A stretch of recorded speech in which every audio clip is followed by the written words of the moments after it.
আসসালামু আলাইকুম। আমি Mohammad Shahed, digital marketer and graphic designer. বন্ধুরা, আমি আজকে আপনাদেরকে দেখাবো ফটোশপ বেসিক টিউটোরিয়াল পার্ট 2। আজকের এই টিউটোরিয়ালের মূল বিষয় হলো যে আমরা কিভাবে ইমেজ ফটোশপে ওপেন করব এবং ফটোশপে কিভাবে ইমেজগুলো সেভ করব, কয়ভাবে আমরা ইমেজগুলো ওপেন করতে পারি এবং কয়ভাবে ইমেজগুলো সেভ করতে পারি। তো সে বিষয়ে আলোচনা করব। বন্ধুরা, আজকে ভিডিওটি বিগিনারদের জন্য, আপনারা যারা ফটোশপে এক্সপার্ট তাদের জন্য আজকে ভিডিওটি না। সুতরাং যারা বিগিনার রয়েছেন তারা আমার ভিডিওটি শুরু থেকে শেষ পর্যন্ত দেখবেন। ভিডিওটি ভালো লাগলে অবশ্যই লাইক, কমেন্ট, পাশাপাশি শেয়ার করবেন। আপনি যদি আমার চ্যানেলে নতুন হয়ে থাকেন তাহলে অবশ্যই আমার চ্যানেলটি সাবস্ক্রাইব করবেন। বন্ধুরা, তাহলে আমি আমার কাজটি শুরু করি।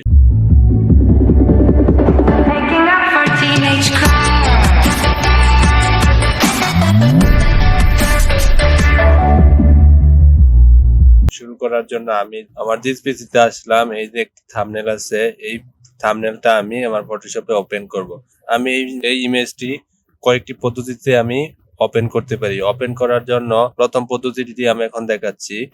এই যে আমি ইমেজের মাউসের রাইট বাটন দিয়ে ক্লিক করলাম। ক্লিক করার পর এই যে দেখেন ওপেন উইথ, এখানে একটা অ্যারো চিহ্ন আছে, যে Adobe Photoshop 2022, এটাতে ক্লিক করলে আমার এই ইমেজটি ফটোশপে ওপেন হয়ে যাবে।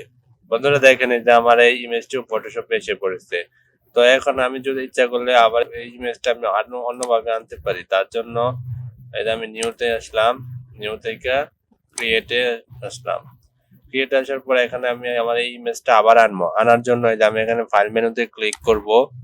ক্লিক করার পর এই যে এখান থেকে ওপেন করে তারপর এই যে এখানে এটা সিলেক্ট করে তারপর এই যে এখানে ওপেনই করব, অথবা আমি এখানে যদি ডাবল ক্লিক করি তাহলে এই ইমেজটা আমার সরাসরি এখানে চলে আসবে। তো বন্ধুরা, দেখতেই পারছেন যে আমি এটা কিভাবে আমার ফটোশপে ওপেন করলাম। তো আমি আরো কয়েকটি পদ্ধতিতে আনতে পারি।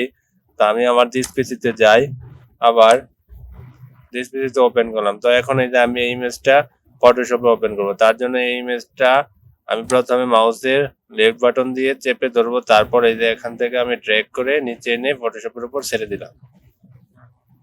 ছেড়ে দেওয়ার পর দেখে নিতে বন্ধুরা, আমার এই ইমেজটা এখানে এসে পড়েছে। তো আমি এভাবেও আনতে পারি। আমি এখন তিনটা পদ্ধতি দেখালাম। একটা হলো যে আমি সরাসরি কিভাবে আনতে পারি, আরেকটা হলো আমি ফটোশপ ওপেন করে তারপর আনতে পারি, আরেকটা হলো আমি মাউস ড্র্যাগ করে আনতে পারি। তবে আরো কিছু পদ্ধতি দেখাই কিভাবে আনবো।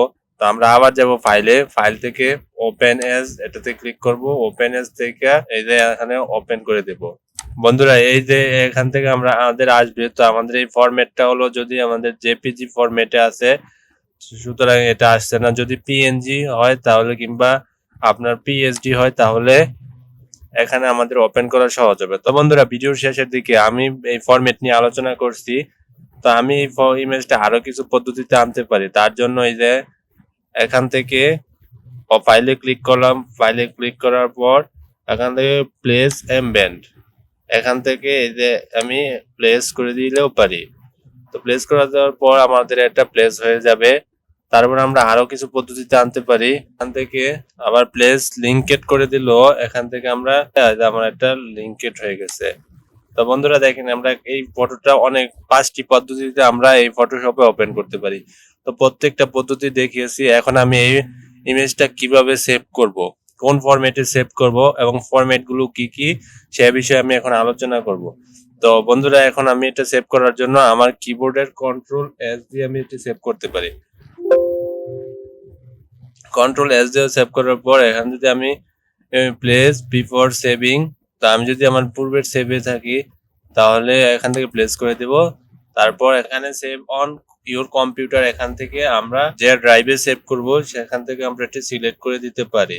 তো সিলেক্ট সেভ এজ টাইপ হতে এখানে পিএসডি আছে। তো পিএসডি তে যদি আমরা এটা সেভ করি তাহলে যখন আমরা এই ইমেজটা আবার ওপেন করি সরাসরি আমাদের ফটোশপের লেয়ার আকারে এটা ওপেন হবে। তো আমি আগে আপনাদেরকে সেভ করে দেখাই, দেন ওকে। তো এই ফাইলটা এখন আমি আমার দিস পিসিতে গিয়ে আবার এটাও দেখাবো আপনাদেরকে। দিস পিসিতে আসলাম, এটা ওপেন করে দেখাইতেছি।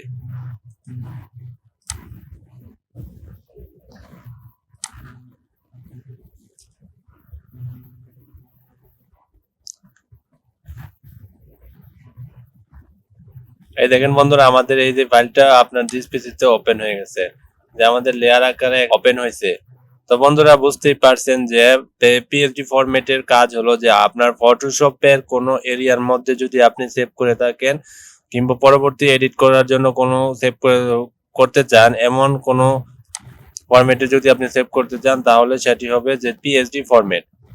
তো বন্ধুরা বুঝতেই পারছেন যে পিএসডি ফরম্যাট সেভ করলে আপনারা এই ইমেজটি এডিট করতে পারবেন এবং আপনার ক্লিয়ার আকারে সেভ হয়ে যাবে ফটোশপের ওয়ার্ক স্পেসের মধ্যে।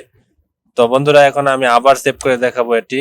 তো সেভ করার জন্য আমি এখান থেকে সেভ বাটনে দেখে এলাম, এখন আবার সেভ এজ এ ক্লিক করব। সেভ এজ এ ক্লিক করার পরে যে আগের ঠিক একই ফরম্যাট দেখাচ্ছে, তারপর save on your computer, save on your computer.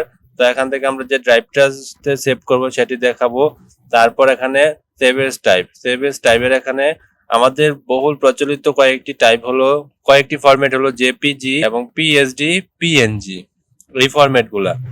তো পিএনজি ফরম্যাট হলো যে আপনার ট্রান্সপারেন্ট ব্যাকগ্রাউন্ডের, আপনার ব্যাকগ্রাউন্ড রিমুভ করার ক্ষেত্রে মানে এটা ট্রান্সপারেন্ট, আপনি যে কোনো সময় এটার ব্যাকগ্রাউন্ড রিমুভ করতে পারবেন এবং এটি একটি মানে ওয়েবসাইটের জন্য এই ফরম্যাট গুলো ব্যবহার হয় বেশি এবং আপনার বিভিন্ন বায়ারের ই-কমার্স ওয়েবসাইটে এই ইমেজগুলো প্রোডাক্ট লিস্টিং এর ক্ষেত্রে ব্যবহার করা খুবই সহজ। তো এখান থেকে আমরা সেভ করে দিতে পারি। তারপর এখান থেকে পিএনজি ফরম্যাট সাইজ, আপনার এখানে file size large of file, তারপরে মিডিয়াম ফাইলে হচ্ছে আপনি ইচ্ছা করে মিডিয়ামে করলেও পারবেন, তারপর আপনার স্মলেজ। তো আমি সবসময় আপনাদেরকে রিকমেন্ড করবো লার্জেস্ট ফাইল সাইজ, আপনার এই ফটোটা বড় দেখাবে এবং পিক্সেলগুলো আপনার একটু লং হবে। তাহলে ওকে। তো এটা হলো যে আমাদের দুইটা ফরম্যাট দেখালাম, একটি হলো পিএনজি এবং আরেকটি হলো পিএসডি।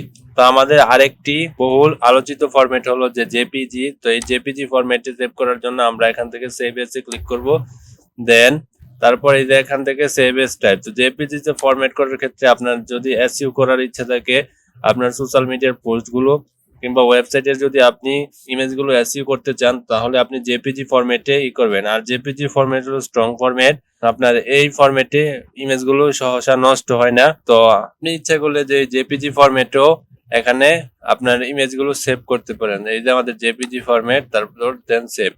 তো বন্ধুরা আজকের টিউটোরিয়ালের মাধ্যমে আপনারা বুঝতে পারছেন যে কিভাবে আপনারা ফটোশপে ইমেজ ওপেন করবেন এবং ইমেজগুলো সেভ করবেন এবং কয়টি পদ্ধতিতে আপনারা ইমেজগুলো সেভ করতে পারেন সে বিষয়টি দেখতে পারছেন। তো বন্ধুরা আজকের ভিডিওটি এখানেই শেষ করছি। সবাই ভালো থাকবেন। আসসালামু আলাইকুম।